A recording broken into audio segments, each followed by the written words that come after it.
이란 전쟁이 나흘째 이어지면서 전쟁의 성격은 전통적인 공중전에서 새로운 국면으로 진입하고 있습니다.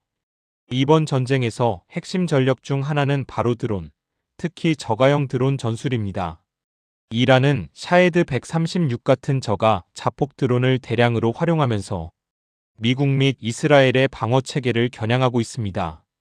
이 드론은 개당 가격이 약 2만 달러에서 5만 달러 수준으로 매우 저렴합니다. 반면 미국과 동맹국이 사용하는 고가 요격 미사일은 한 발당 수십만 달러에 달합니다. 이렇게 비용이 극단적으로 다른 상황에서는 단순히 전투가 아니라 자원 소모전으로 이어질 가능성이 큽니다. 즉, 이란은 값싼 드론으로 미국의 고가 방어 자원을 소모시키는 전략을 쓰고 있습니다. 이런 전략은 과거 우크라이나 전투에서 효과가 입증됐고, 이제 중동에서도 반복되고 있습니다. 이번 전쟁이 단기간에 끝나지 않을 것으로 보이는 더 큰 이유는 지정학적 구조입니다.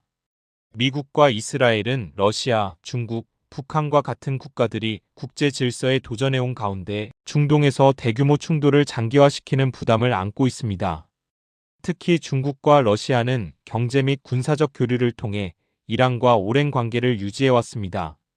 이런 관계는 전쟁이 장기화될 때 이란에 대한 간접적 지원으로 이어질 가능성을 배제할 수 없습니다.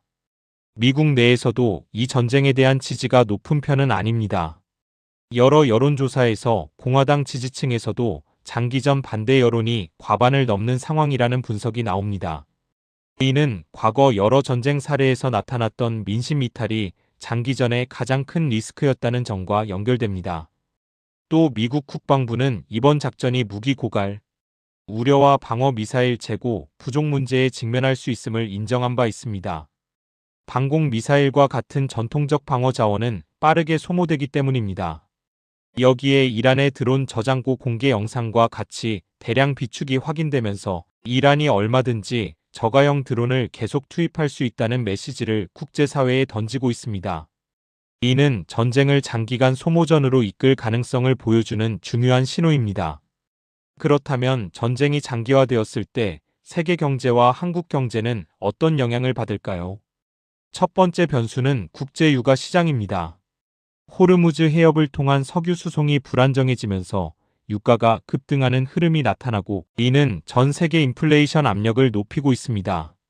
한국은 에너지 수입 의존도가 매우 높은 국가입니다. 중동산 원유 비중이 상당한 만큼 유가 상승은 곧바로 수입 물가 상승, 에너지 비용 부담 증가로 이어집니다. 특히 반도체 산업 등 에너지 집약적 산업에 대한 비용 부담은 수출 경쟁력에 압박을 줄 수 있습니다. 이런 구조적 요소는 전쟁 발발 직후뿐 아니라 전쟁이 장기화될수록 더 큰 경제적 리스크로 작용합니다. 또 다른 문제는 환율 변동성입니다. 불확실성이 커지면 안전자산 선호가 강해지며 달러 강세가 나타날 수 있고 원달러 환율은 상승 압력을 받게 됩니다.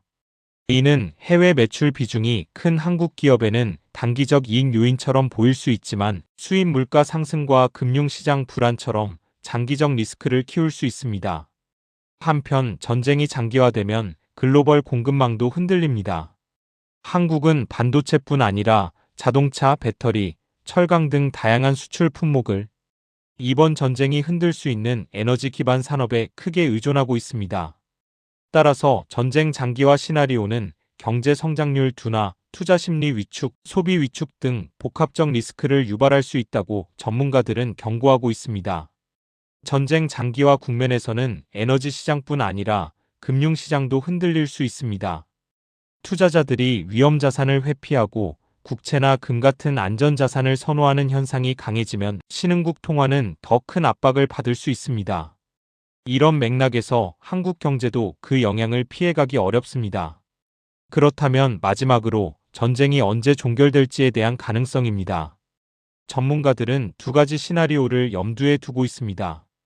단기적 외교적 해결이 이루어지는 경우와 전쟁이 쉽게 끝나지 않고 지정학적 부담과 무기 소모 전술로 인해 장기화되는 경우입니다. 현재 정보로 보면 미국과 이스라엘은 최종 목적 달성을 강조하고 있지만 현실적으로 이란의 대량 드론 전술과 대규모 방어 소모, 미국 국내 여론, 그리고 국제적 제재 중재 압박이라는 복합적 요인이 또 다른 장기전 리스크를 만들고 있습니다. 따라서 전쟁이 단기간에 종결될 가능성과 함께 장기화될 가능성도 함께 열려 있다는 점을 인식해야 합니다. 지금까지 살펴본 전쟁의 구조적 요인에 이어 이번에는 장기전이 현실화할 경우 나타날 심화 상황과 국제적, 한국 경제적 영향을 자세히 보겠습니다. 첫째, 이란의 드론 전략 자체가 미국에게 구조적 부담을 줍니다. 저가 드론 수가 많고 대량 소모 전술을 쓰는 이란의 전략은 미국의 고가 요격 체계에 지속적 부담을 가합니다. 예를 들어 이란 드론 한 대는 수만 달러지만 미국이 이를 막기 위해 쓰는 요격 미사일은 수백만 달러가 들기도 합니다. 이는 단순한 군사 충돌이 아니라 경제적 소모전이 될 수 있다는 의미입니다. 이런 상황은 과거 우크라이나 전투에서 나타난 구도와 유사합니다. 방어 측이 고가 무기를 소모하면서 저가 무기를 쏟아붓는 측이 심리적 경제적 우위를 취하는 구조입니다. 둘째, 미국 국내 정치 상황입니다. 미국 내 여론조사에서도 장기전 반대가 상당히 높고 정치적 부담이 커지고 있습니다. 특히 공화당 지지층에서도 장기적 군사 개입에 대한 회의론이 있습니다. 이는 행정부가 군사 목표를 쉽게 달성하기 힘들다는 현실적인 장애입니다. 셋째, 국제사회는 이 전쟁을 단순히 미국과 이란의 문제로 보지 않고 있습니다. 유럽, 걸프 국가들, 중국, 러시아 모두 나름의 이해관계를 갖고 있으며 이란 주변국 자체도 피해를 받고 있습니다. 걸프 국가들은 인프라 피해로 막대한 경제적 손실을 보고 있으며 이는 결국 국제사회가 전쟁의 조속한 종결을 위해 움직일 압력으로 작용할 수 있습니다. 또한 이란은 지하 드론 저장고를 공개하는 등 자신들이 전쟁 수행 능력을 보유했다는 메시지를 국제적으로 전하고 있습니다. 이는 단순한 군사 능력을 보여주는 것 이상의 전략적 신호입니다. 중국과 러시아의 변수도 중요합니다. 이들은 과거부터 이란과 협력 관계를 유지해왔으며 전쟁이 장기화될 경우 우회적 군수 지원이나 외교적 보호막 역할을 할 가능성이 있습니다. 러시아는 이미 이란 드론 기술을 활용해 연간 대량 생산 능력을 구축하고 있고 중국은 경제적 군사적 협력을 통해 이란의 고립을 막아왔습니다. 이런 배경은 전쟁이 단독 전선이 아니라 다중 세력의 매개 전쟁이 될 수 있다는 점을 보여줍니다. 네 번째, 한국 경제 충격입니다. 앞서 말했듯이 유가, 환율, 금융시장 불안은 단기적 변수가 아니며 전쟁이 길어질수록 더 강해집니다. 한국은 반도체 수출 비중이 높기 때문에 글로벌 수요 둔화는 곧 한국 수출 둔화로 이어질 수 있습니다. 특히 글로벌 경기 침체 우려가 확대되면 투자 심리는 위축됩니다. 다섯째, 공급망 리스크입니다. 전쟁 발발로 인해 해운물류 비용이 상승하면 글로벌 공급망 전체가 압박을 받습니다. 한국 기업들이 수입하는 원자재나 생산 설비의 운송 지연 비용 상승이 나타날 수 있습니다.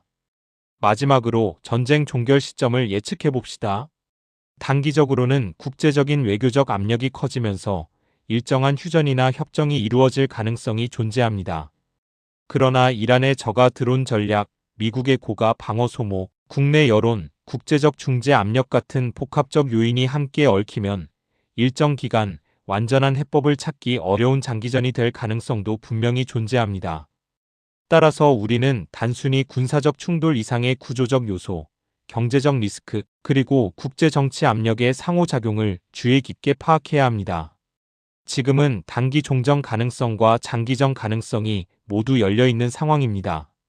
이란과 우호관계에 있는 중국, 러시아, 북한이 간접 지원이라도 한다면 이란 전쟁은 큰 소용돌이에 빠질 위험도 상존합니다.